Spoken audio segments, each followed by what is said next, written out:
Strength of conviction. This is the phrase that has come to me as I'm sitting here journaling and thinking about all the times in my life I've done something I've never done before, like taken on work or a project that I've never done before, and reflecting on the pattern that this seems to be in my life, these firsts. Like, I almost never do a thing twice. Like, once I do the thing, I move on and I do a different new thing, and then a different new thing, and then a different new thing. Like, I open a grocery store, and then I don't open another grocery store. I start making training videos for other people who are going to open a grocery store, that sort of thing. And then I don't make another training course, I make a certification program. And then I don't make another certification program, I start writing business plans for nonprofits who want to put grocery stores into underserved areas. So it's like that. And there's like all these other ones in my personal life, in my, creative life. That's just like one little string of them that I was really reflecting on out of my grocery world, because there's a lot of momentum going in that space of my life right now. But like, all of that reflection around, I just keep doing new stuff, and every time it's the same. It's weird. It's like it's always new stuff, and yet it's always the same. What does that mean? Well, it's always the same in how I feel through the stages of it. Like, there's definitely like a set of stages where the first stage is excitement. My heart like leaps into whatever it is that I'm being presented, and I can feel that that's like a yes from my core. And that is always there at the beginning of like biting off this new thing to chew. And then pretty quickly, you enter into a phase of self doubt, thinking, like, I don't know what I'm doing. I've never done this before. Like, what if I can't do it? What if what they need is different from what I'm capable of? What if? Like, when you've sat with it long enough, like, you're going to get into a little bit of that, it feels like. And from there, it feels like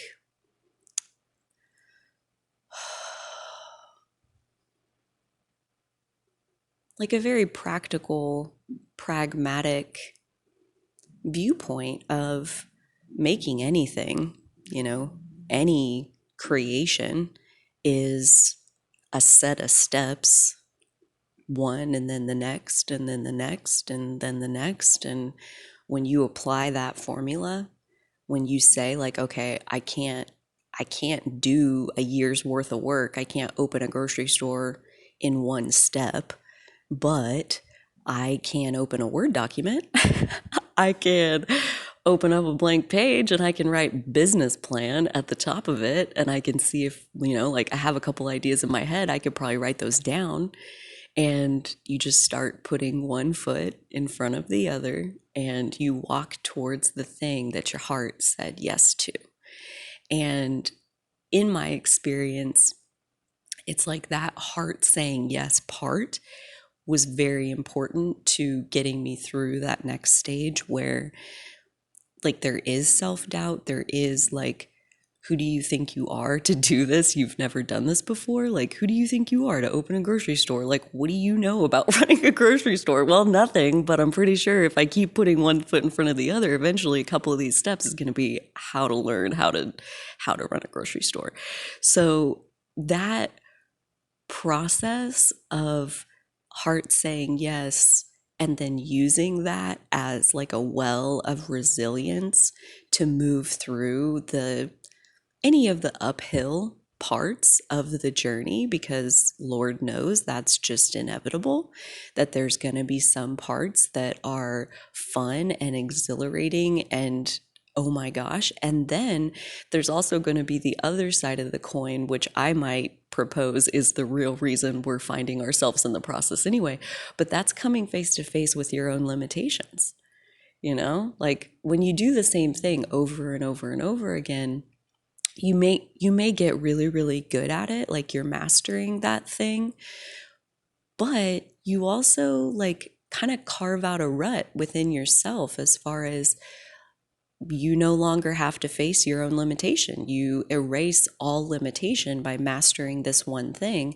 And then if you just keep doing that thing for the rest of time, you never have to face another limitation. It's like you got to face the limitation before you can address it, before you can deconstruct it, before you can put one foot in front of the other and take the long way around the limitation until you're on the other side.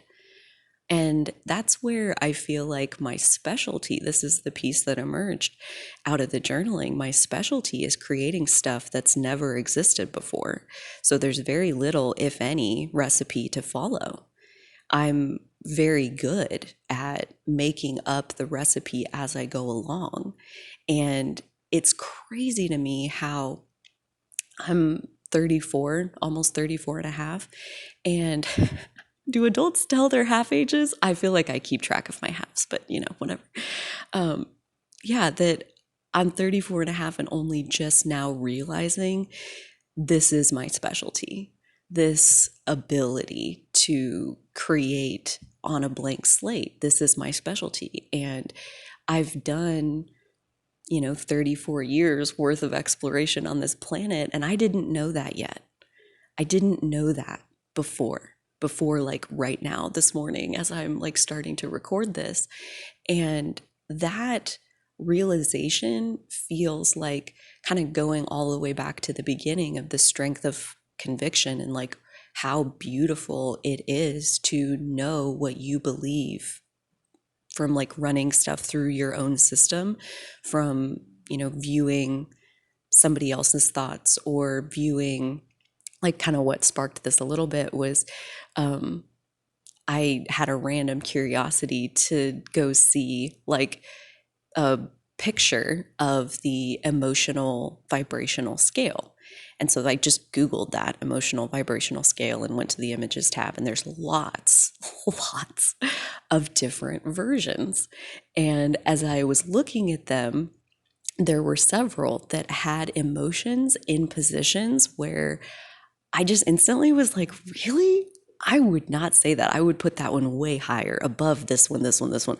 Oh, really? Like that one is like only this much negative? No, I would put it way down at the bottom. Like it was like I have this ability to, like, this strength of my own conviction to look at somebody else's work and say, I don't think that's right. I think it should be like this. And that level of hard-headedness, that level of potentially self-righteous, like knowing of your own like rightness, like I can see where you could definitely go off a cliff with that. But at the same time, like in the world of creating, when there is no recipe to follow, all you have is the strength of your conviction, is the fact that your heart said yes in the first place. Like when I feel my heart say yes to something, I feel like I interpret that as my personal consciousness opting in to a flow of life force energy that is already moving. So like when I got a phone call, hey, do you want to be a 50-50 partner in opening this new grocery store in our hometown? Hell freaking yes. That my heart was like instantly intrigued, open. What? Really? Oh, okay. What? Tell me about it. And by the end of a 5-minute phone call, I was like sold, like all in. And I know now, I mean, this was 5.5 years ago. I know now that Cecil K's, my grocery store, very much has its own life force. And I did not necessarily create Cecil K's so much as facilitate the becoming of Cecil K's, as again, I say it had its own life force.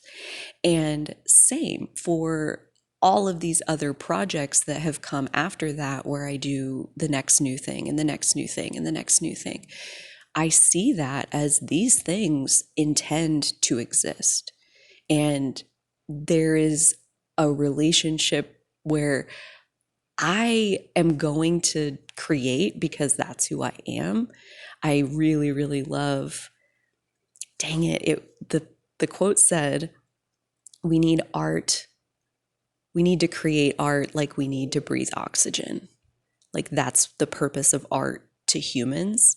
There is, yeah, there's a process that's going on when we're allowing that energy to flow through us and we're channeling that energy out through our own action and our own intention and merging our intention with this life force of this other thing that wants to exist.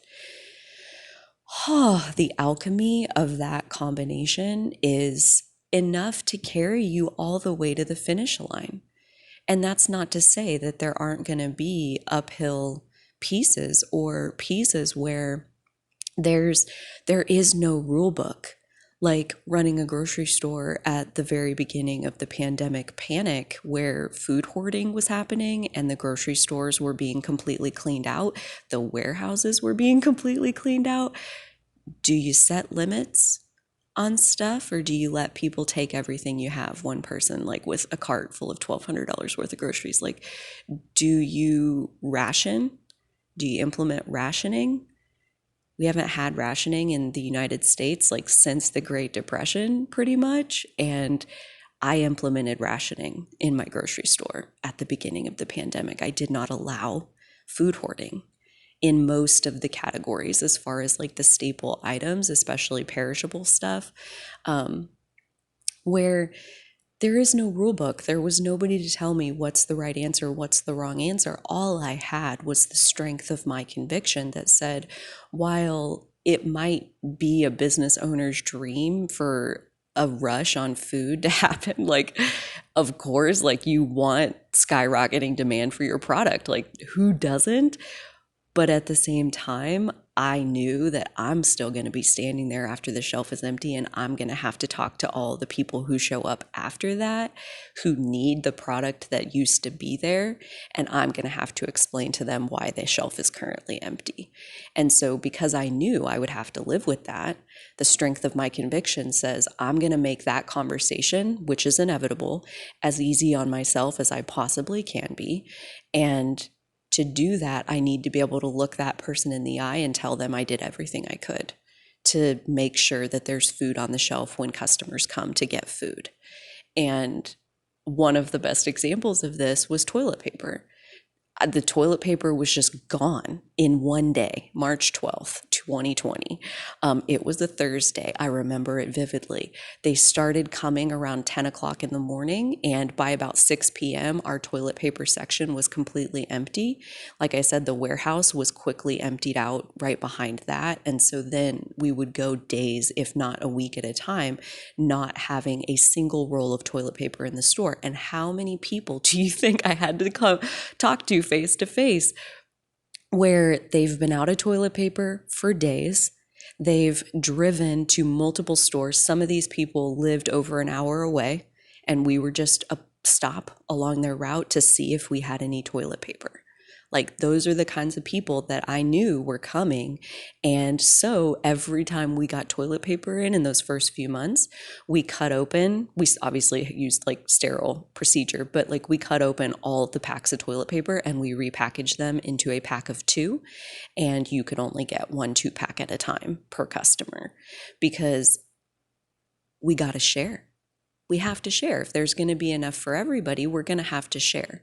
This whole like, oh, you need 12 rolls at a time. No, you don't. The person who's been out for 3 days and has a family of 5 and like has been to 4 counties and can't find a roll of toilet paper, they need a 2-pack, like their life depends on it. And the best part about it was like so many people would turn their nose up at the 2-pack.